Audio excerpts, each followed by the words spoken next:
महाभारत में अनुशासन पर्व में पितामह भीष्म कहते हैं कि यदि 12 साल तक लगातार एक कार्य की जाए तो वो कार्य सिद्ध हो जाता है। गोकुल में एक अद्भुत भक्त हुए कृष्णदास जी, ये उन्होंने सुन लिया, उनके मन में भाव आया, वो गए माला बना करके ठाकुर जी के पास, बोले ठाकुर जी 12 साल तक लगातार माला पहनाने आऊंगा, 13वें साल की जब सुबह होगी तो आपको माला पहनने मेरी कुटिया में आना।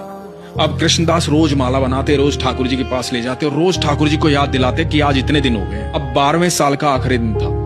ठाकुर जी को बोले ठाकुर जी कल आपकी बारी है, कल 13वें साल की पहली सुबह है और यदि कल आप नहीं आए तो मैं कभी आपके पास नहीं आऊंगा। भोजन की तैयारी की, सारी रात लगे रहे। सुबह प्रातः काल इंतजार करने लगे कि ठाकुर जी अब आएंगे अब आएंगे। शाम हो गई, ठाकुर जी नहीं आए।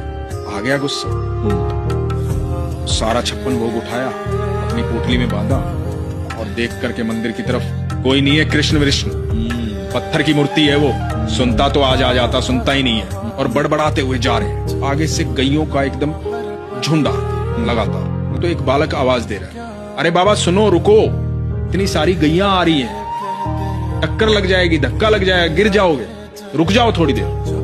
रुक गए कृष्णदास जी। तो बालक बोला कि बड़ी खुशबू आ रही है आपके झोले से, खाना खाया नहीं है आपने शायद, तब तक गैया जाए बैठ के खा लो। बोला नहीं मुझे नहीं खाना। क्या हुआ, क्या बात हुई? लाडला है ना वो कन्हैया, अरे बहुत नखरे हैं उसके। 12 साल गया हूं माला पहनाने,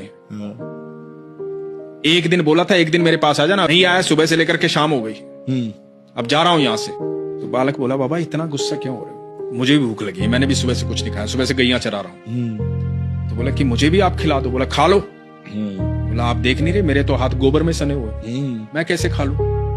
आप अपने हाथों से खिला दो। अब एक एक कोर खुद खा रहे हैं, एक एक कोर उस बालक को खिला रहे हैं। अब उस बालक को जब 2-3 कोर खिलाए ना तो बालक की आंखें लाल हो गई, आंखों में आंसू बह रहे। कृष्णदास ने देखा, कृष्णदास ने कहा कि तुम रो क्यों रहे हो? भूख लगी थी, खाना खिला तो रहा हूं, रो क्यों रहे हो? तो बालक बोला बाबा माला नहीं पहनाओगे आज। कृष्णदास बोले कौन है तू? मैं ही तो हूं, तुम्हारा कृष्ण। बोला बाबा जब तुम माला पहनाते हो ना मुझे ऐसा लगता है कि मेरा आलिंगन कर रहे हो। आज सुबह से वो आलिंगन महसूस नहीं हुआ, सुबह से इंतजार कर रहा था। भक्तों ने बहुत भोग लगाया और मैंने किसी के हाथ का खाना नहीं खाया, मुझे मेरे कृष्णदास के हाथों से खाना खाना था।